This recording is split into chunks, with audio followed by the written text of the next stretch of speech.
It's Wednesday, June 28th, 2017. It's time for WorthPoint Chats with Harry Rinker. I'm Greg Watkins with WorthPoint.com, and every Wednesday night we talk with our expert on antiques and collectibles, Harry Rinker. And Harry, how are we doing tonight? Well, you notice I still have hair. You still have hair. Yes, I haven't pulled it all out yet because of this remodel down here in Florida. It is now over 10 days overdue in the I guarantee it will be done by date. You know how that works in construction. Yep. Right. And I still don't have any countertops in the kitchen, the vanity, the bar area, or the master bathroom vanity. And Linda has changed from coming down on July the 3rd to June the 30th. And so either this gets done by Friday night or the problem with living in Florida, you can't find a cliff big enough to jump off of. That's the whole problem. Right. Yeah, it's a real problem down here, let me tell you. But anyway, the crew is showing up bright and early tomorrow morning. So they tell me that they've been spending the last 2 days getting things ready. Supposedly the countertops will be arriving tomorrow, it falls into the I'll believe it when I see it group category with these people. But the good news is that I'm hoping against hope that it's going to come together in the next 2 days. And if it's not, as I said, it's going to be a sad trip to the airport. Anyway, but enough of that. Right. I'll be glad to see Linda, however. We got to correct something last week. I got a letter from Darwin down in Bowie, Texas, who watches us both on the WorthPoint Chats and also on my radio show, which you got listens to it on one of the affiliates down there. And last week we talked about this piece, at which point he said, as my father would proverbially say, you don't know your butt end from a hole in the ground. That's not quite how my father would say it, but that's how we can say it here on the air. Anyway, Darwin tells me that this is really an American piece of pattern glass, not an English piece of, a piece of carnival glass, not an English piece as I thought it was. Now, the difficulty is that, people send you these emails and they tell you one thing in the family history and so forth, and you make some assumptions about that. But anyway, Darwin, who loves this carnival and pattern glass, wrote me out and said, Harry, this isn't British, this is American. He said, and it's a pattern from the Jeanette Glass Company called Louise, L-O-U-I-S-A, Louisa, or L-O-U-I-S-A, Louisa, I guess. And it's a floral gold decoration. Now, the minute you see floral gold, you think, oh, okay, maybe 1950s and so forth. And so now we know the pattern, and so it's very nice. I do want to comment before we go tooling through what we've got on WorthPoint right now, and that is that, I made some comments about carnival glass in England and in Canada and in Australia last week, and those comments hold. There were carnival glass produced in all those countries, iridescent glass, and its collectability is limited solely to countries. There are certainly some American collectors that will collect some pieces, just like there are some Australian collectors. In fact, what happened was often, now this is another aside, but often what happened is when American carnival glass lost its fashion, all this surplus carnival glass was sent down to, of all places, Australia. And so oftentimes American carnival glass collectors looking for unusual pieces and patterns can find them easier in Australia than they can in the United States because a lot of the surplus glass went down there. I don't know how much of it, if any, went to South America, but I assumed if it went to Australia, it may have gone down there as well. But anyway, enough of all this. So what we did is that thanks to Darwin's comments, we were able to type in Jeanette Glass and Louisa pattern, and up came this. Now, we've got best match. Run it high to low for me, if you would, please. All right. Now, because what we want to know is where, if anything, what are the recent prices for this type of stuff? Now, they're the third one in, right? Yeah, this has got a scalloped edge. It's a celery. Oh, it's a celery. Well, what did it sell for? I'm curious. Well, in 2007, it sold for $369. Yeah. Oh, right, but that's pre the Great Recession. Right. Yes. It was. What about the group to the right? These are 6 tumblers. They sold for $360, also at that same period. April of 2008. All right, so let's go now back to best match again, because those prices I don't think are realistic today. And Darwin said you have to really, work at this. We'll talk about another comment he sent me here in just a minute. So here we are, and you can see there's a creamer and sugar, and what did it sell for? $14, also that same price rate. I'm gonna rejigger it so it's most recent. So we'll have the most recent sales here at the top. Oh, all right, that's right, and that's one of the things we can do is maneuver and manipulate this data information. Okay. All right, so this looks like our piece, right? It's a 10-ounce tumbler. Yeah, $12. $13. That's a generous price, I think. But okay. Yeah, $13 a couple of months ago. All right. So, so she has one, it's worth $13. So I don't know, she had four.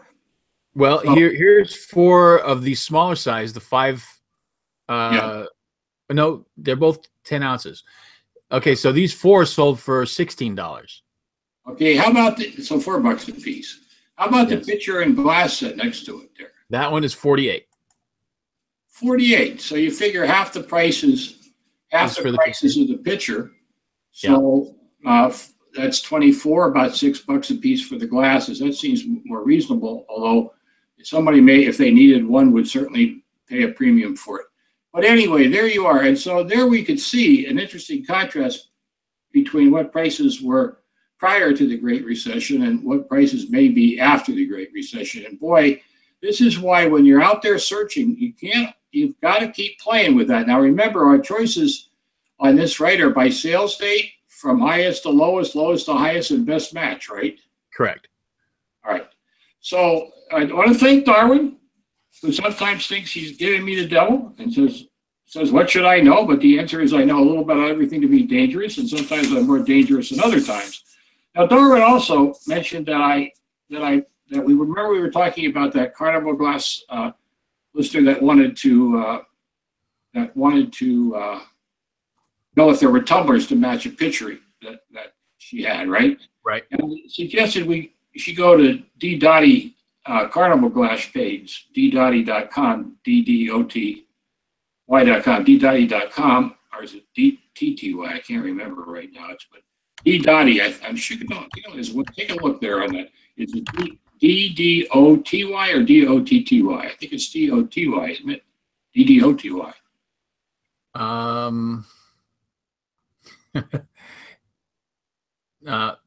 Let's try the T's. DDOTTY.com.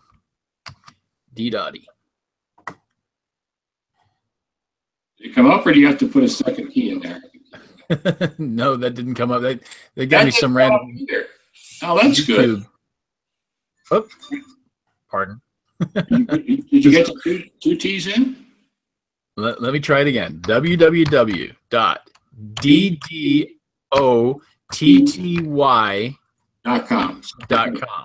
If that comes up.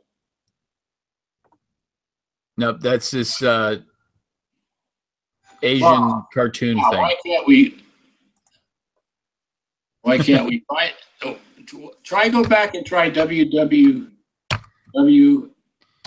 DOTY or TIE? No, DODD, 2 D's, OTY.com. And that didn't come up either, right? With 1 T? Let's see. There it is.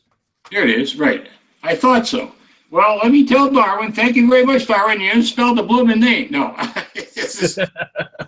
No, listen again. I want to thank Darwin. Now, Darwin, David Dottie's Carnival Glass website's wonderful because you can pick any pattern. In fact, let's go to the J's for Jeanette Glass. All right, go to the J's for Jeanette Glass here. This is how you learn about how to use things like this. And you got J there, and see if you get Jeanette Glass. There, you got to click on Jeanette Glass, right, or no? I don't see Jeanette. No, keep scrolling. Alphabetic listings, I through. Oh no, it's by pattern. Click on L for Louisa. LOUSIA. There it is. There it is. All right, click on that. Yeah, there's Louisa. All right, now, well, that's not good. That's Westmoreland's Louisa, not Jeanette's. What? Now what? Louisa. There weren't two of them, were there? Well, we know it showed up as in Jeanette Glass because of what we were there. Wonder if we saw it on WorthPoint. Well, maybe it has a different name. Well, in any case, let's click on Louisa anyway. We can make the same point he'd like me to make. It doesn't make any difference. Pick any one of them. There we go. Now, you see what happens is that he has rose bowls, no bowls, and that type of thing. And when you scroll down, you see values and things it's sold for, right? Yeah. And Darwin made a point to say, look, this is a wonderful website, but the problem is he records what the piece sold for, but not its condition. So if you see a piece for $25 and a piece for $75, maybe the piece for $25 had problems. Now, the other alternative is the person who paid $75 paid way too much. But the problem is that these things, and you know, this is what Darwin has to understand, because I wrote price guides, and price guides are very simple. And that is that price guides are exactly what the word says. They're guides, they're not price absolute. I mean, when I used to write Orman's, there was a statement in the front of every single book that I wrote that said, these are price guides. They are not price absolute. They are just ballpark figures, the best we can do with the numbers, all right? Every number in this trade has to be interpreted, because there are no fixed numbers. Every number varies based on time, circumstances, location. Danny, I mean, you would just want it. I mean, this could go on and on and on. That could impact price.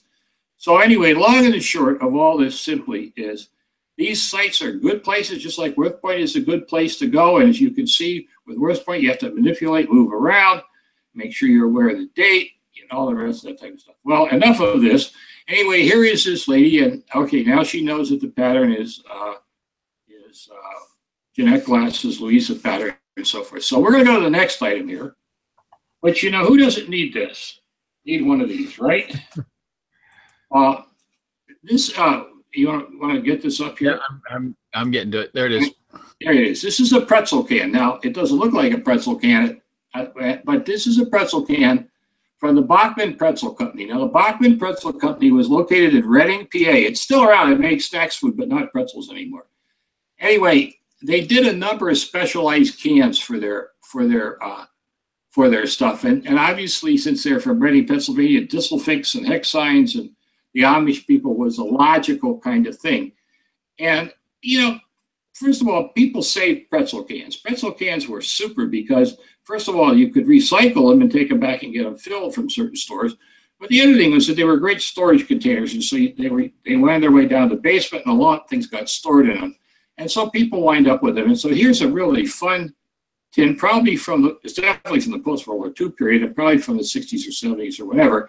So we did some research work on this on WorthPoint too. And by the way, I just a comment. I'm gonna and there you can see the marking on the bottom, right? Yep.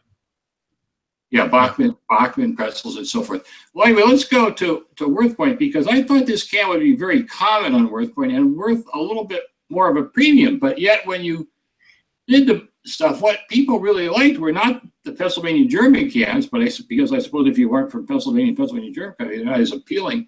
They love these red and yellow and white cans, the one where it says Bachman pretzels, and they bring a nice couple of bucks on there. Let's go back to look at them here. Okay, so I sorted these by price now. So all right, the green and orange Bachman here sold in 2000. Well, that's a real early one. Yeah, so that one sold in 2013 for $86. Yeah, a lot of money. And then you got your national brand, and then the Bachman glass display. Keep on going down. But now we're coming down to the Bachman's Reading, PA can, and that second one in line, that brought a pretty good price. That's $40. Right, and then there are two of them down on the lower right. $35. $35 for the pair, and then you got a couple other ones. But what's interesting is we haven't now. If you go, whoa, go back a minute. You go back up a little bit further, and you see there were multiple Pennsylvania Dutch steam cans. Here's one with a covered bridge, right? Yeah. And that sold for what did that sell for? I can't remember. About $30, right? 30 some odd dollars. Yeah, 35. Yeah, 35. So why would that sell for 35 when the Pennsylvania Dutch can that we were looking at was far more colorful? And the answer is very simple: has a covered bridge in it, in the barn. Okay, that's not as Dutchy as we would say in Pennsylvania. It's not quite as Dutchy as the ones with the Pennsylvania Dutch symbolism on it. So it's run a little over. Let's scroll down till we find one of those little black base ground cans with that, and we should. I think if I may, there's one. Yep. And that sold for $25, and that's about right if they're in good condition. Now, when you're buying anything like these things, you got to get that lid off, and you got to take a look inside. If they're starting to rust and go bad inside, forget it. I mean, there's enough examples out there that are in really good shape that you can buy. Now, of course, all these prices don't count the cost to ship them to somebody, but $25 is a very fair price for that tin, and it was kind of fun. Now, did we get into a discussion once before about eating pretzel? No, I think that happened on the radio show. In Pennsylvania, it's really interesting. I was the executive director of the Historical Society of York County from 1972 to 1977, and if you lived in York, you ate Utz potato chips. But if you lived in Hanover, you ate Martin's potato chips. And I will tell you why. You didn't eat Utz potato chips in Hanover, and you didn't eat Martin's potato chips in New York, or you were a disloyalist, okay? Is that right? Well, the Pennsylvania Germans felt the same way about pretzels, too. Now, I was never a big fan of, staying with potato chips for a minute, because I don't eat gluten. If you live in Reading, you eat Goods potato chips. And actually, Goods potato chips are the best potato chips in the whole world. Trust me. If you ever have a chance to get a bag of Goods potato chips, Goods, man, they are fabulous. Better than that Cape Cod garbage. But anyway, which I eat down here because I can't get Goods down here. But going back to pretzels, there is a company in Reading called Unique Pretzel Company. And I will tell you what, they are the best pretzels. And I can get them down here at a public store in Florida because they stock regional foods for people from up north, and it's been exciting to find some of this. Now, you can't buy Scrapple down here, let me tell you that, but it's still fun anyway. So anyway, listen, we want to, before we get too far into this thing, we want to tell people that we love all this stuff. I mean, yeah, there's a lot of stuff I could talk about. Boy, there's been a lot of stuff. And by the way, I did dig out the press release about Ken. My Lord. Oh, yeah. Yes, well, you can expect a Rinker on Collectibles column when that coming up in the not too distant future. But anyway, we'd like you to send more items in for us to identify and evaluate and hear our opinions, right or wrong or whatever. We want you to send and any comments you may have, like Darwin had comments about what we talked about last week, to community@worthpoint.com. Community@worthpoint.com. Raise a question. If you're going to send something for us to look at, please be specific: size, markings, history, how you acquired it, any kind of information like that, and photographs, the biggest help of all. Well, what's up next on the list of things I told you we talked about? Well, before we move on, just so you know, you can get Utz potato chips in Georgia. You can? Yes, you can. I haven't seen them in Florida. How did you find Utz potato chips in Georgia? Well, my daughter saw a Utz truck driving around and insisted that it was some kind of secret government spying vehicle because she'd never seen Utz in the store. But they are. You can now find the bags of Utz in grocery stores and even in gas stations now. Well, here's the great news. My favorite candy bar. Not that I wasn't a Hershey bar loyalist, because they had a lot of Hershey things. But my favorite candy bar was Golden Burger's Golden Burger peanut chews out of Philadelphia. And when I used to go home and through the Philadelphia airport, I would load up my briefcase with these candy bars. They're positively. Now the sad thing was they got bought out by Just Born Candy and Philadelphia, PA, and they're made up there now, not in Philadelphia, but they maintain the formulas and they're just as good as they ever were. They are, Wawa picked them up. And so guess where I get my gas while I'm in Florida? Wawa. Wawa? That's Wawa, because even though I don't have to go in there to get a receipt, I always walk in to get a receipt because I can hear the candy bars calling, over here, Harry, buy me. Well, yes, and they're cheaper at the gas station than they are at the airport, so you might as well buy them. You bet your sweet pimpy they are. So I've got a ready supply of good favorite candy when I'm on the road. Anyway, all right, back to wherever we're going back to here. All right. Yes. One of our viewers said it is a really nice roll top desk. It's got all the characteristics you want for the desk, although she didn't send me the one picture I needed more than anything else.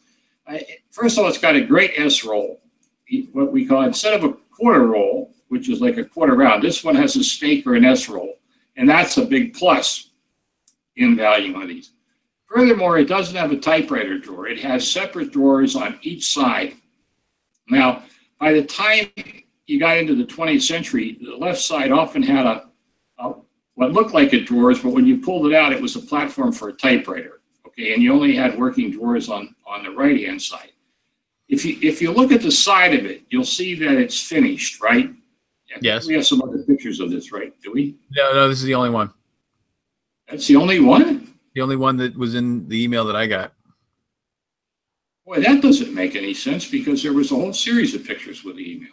Let me go back and look. Well, that's all right. I'll make my point. What you can see is that it's finished on the side, right? Yes. And if you look into the interior, you can see it's finished too, right? So, yeah. But what I need to know more than anything else is it finished on the back, because that is the pièce de resistance. Besides the S-snake roll in the interior, that's the pièce de resistance of a roll-top desk. Because if it's finished on the back, it was a roll-top desk. It was not meant to sit up against the wall. Now, most people don't understand that roll-top desks were not meant to sit up against the wall. A lot of them. They were meant to sit out in the middle of the office. And therefore, you couldn't leave the back unfinished. The back had to be finished. Now, this one, and I'm sorry we don't have that, but here's a letter from our viewer that said, I've got an antique roll-top desk stamped in the drawer, Stevens, Smith and Company, Boston. Now, she said that she looked at the Smithsonian Institute American Heritage History Museum, and there was a note that this company, that this Stephen Smith patented a roll-top desk. Now, he's not the inventor of the roll-top desk. Let's get that straight. The thing about it is that he held a patent on the roll-top desk, and many companies made roll-top desks, and I don't think they wound up paying him for the patent. But nevertheless, it's nice. It looks to me like it's late 19th, early 20th century. And it's a oh, there you are. Yep, I went back and found them. You did. You're a good man. Look at that. And this desk has everything going for it. Look at that interior finishing. And by the way it looks like on the interior and the back, it looks like the back is refinished, doesn't it? Yeah, well, it's finished on the inside of the. Yeah, but if you see those panels on the back there, they're a reverse of what's on the other side. Okay. So okay. I'm sure. But look at that snazzy interior, right? That's nice. Now, I remember when everybody wanted a roll-top desk. I wanted a roll-top desk. I'd like to have this roll-top desk. But back when everybody wanted roll-top desks, this one would have been about $4,500 to $5,000 or more. Today, wow. Yeah, well, that was, you remember the pre-2008 Great Recession? Yes. Yes, right? Yes. Well, I would think today, maybe this is in the $3,000 to $3,500 range. However, in the right decorator market, it still should pull $4,000 to $5,000 at least. I mean, in all the years I've looked at roll-top desks, this has got to be one of the top 10 I've looked at. Seriously. So, I mean, from that point of view, man, it's just fabulous. Well, I was able to find one Stevens and Company from Boston. Yeah. Desk in the worth of $212. Right. In 2011. So again, that's post recession. Well, you know, it's all about market. It's all about the market you find yourself in. That was where on eBay? Yes. Yes, and I'm going to tell you why I brought that, right? Okay, so it was a local pickup from Chelmsford, Massachusetts. So whoever bought it had to go pick it up It themselves. was local pickup. Really? Yeah, really. Jeez. Somebody stole that. I mean, seriously. I mean, how many people looking for a roll top desk would go to eBay in the first place, right? They'd be looking for it at auction at an antique dealer. I mean, getting that I mean, that's a $2,000 to $4,000 desk. Actually, it's probably every bit of what I said before, and at least the $3,000, $3,400. I mean, man, you know, this is a case where people say there are bargains out there. This is a bargain. And it's got a little bit different poles on the thing, and maybe they've been altered a little bit.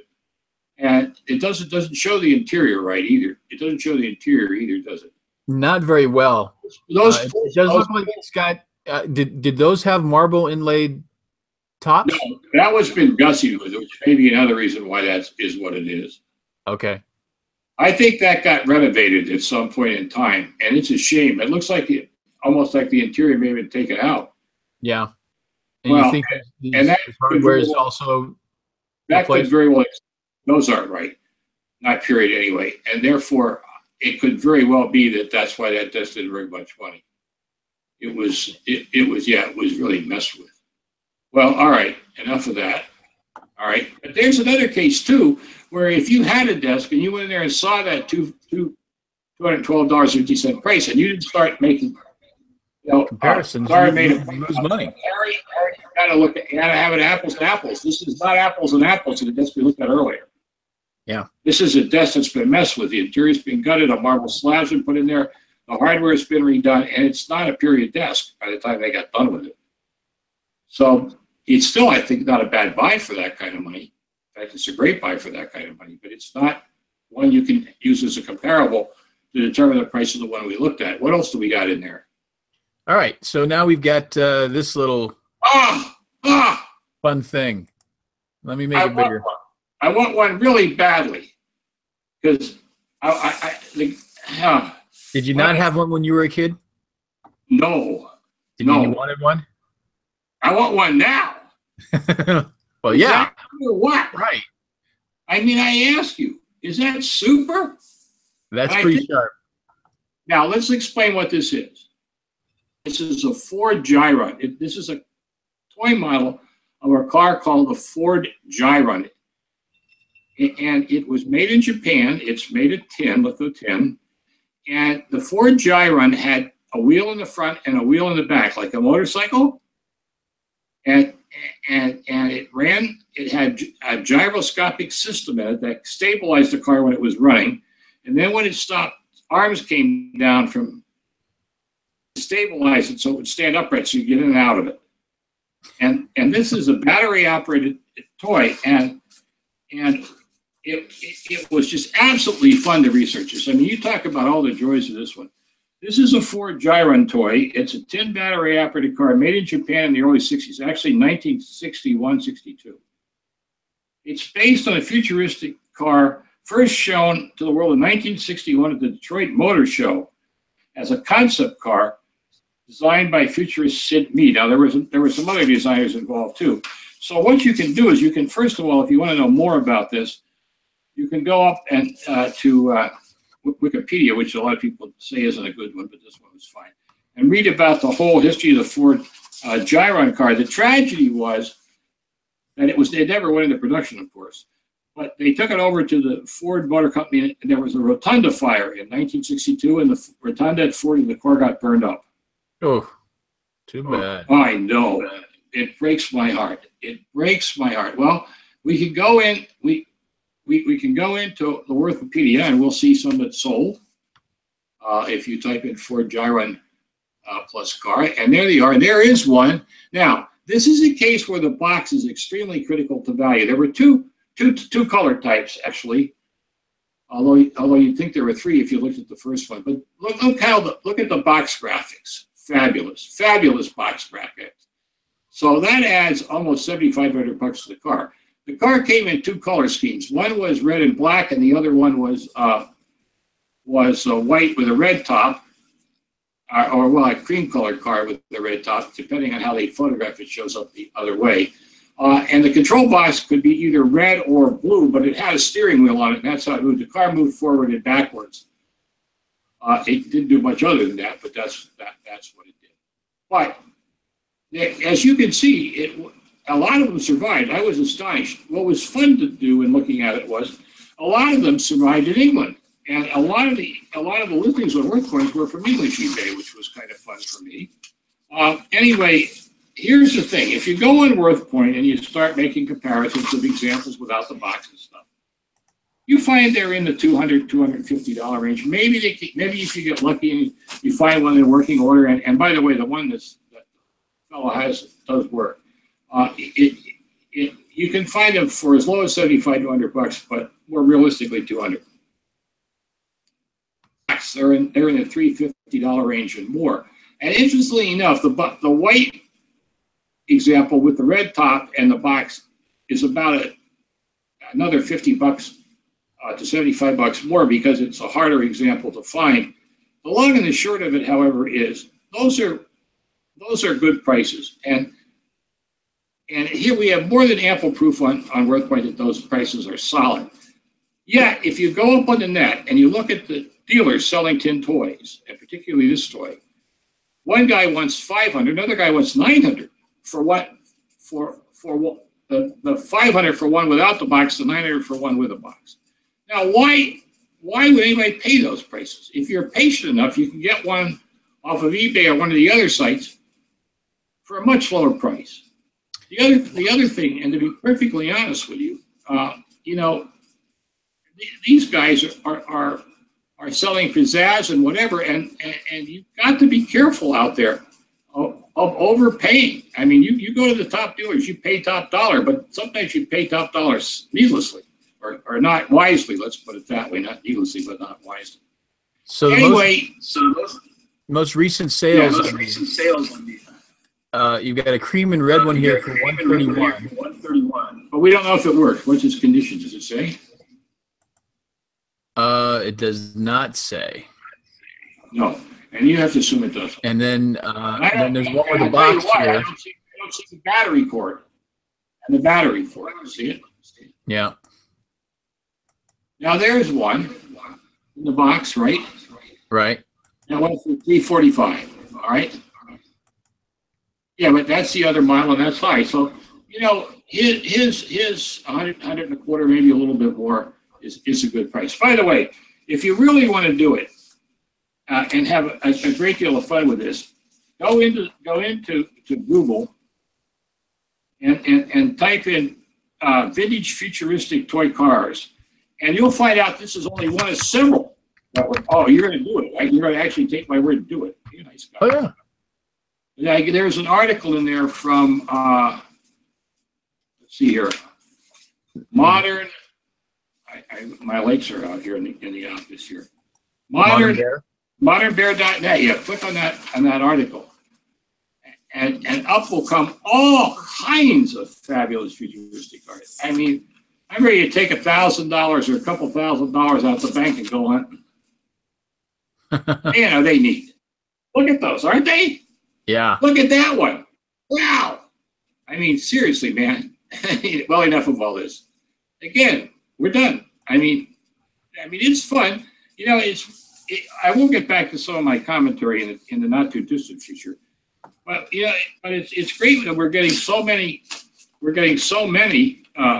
questions in with objects that we can actually devote whole programs to just talking about the objects. And talking about the objects is a learning experience too, because it allows us to cover. Again, we want to thank Darwin for yelling at me for sending me his thoughts on some things and correcting things. Hey, it's okay.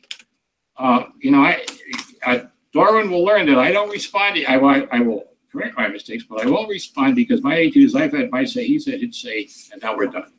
That's right. So we're not here to run. Meanwhile, Darwin is hoping to save pattern glass, incredible glass, and depression glass. And my comment at the end of the show is depression glass. It's depressing, and good luck, Darwin. Yes. All right. There you go. WorthPoint.com. You got that down pretty fast there. Oh, yeah. Let me get it back. Listen, if you want to send your comments or whatever, community@worthpoint.com. out there. Darwin, by the way, I want to thank Darwin for another thing too. Darwin got on my case about. Did we talk about this last week about my being too negative about saying what the kids don't want? So he sent me a list of all the things. You recently spoke about the collecting of sneakers and tennis shoes, and you weren't too happy about that. No. Okay, well, we're going to have to take. Darwin sent me a list of things his kids want, and I want to go over that list and analyze it. I think I did it on the radio show this other week, but we'll do it on the air.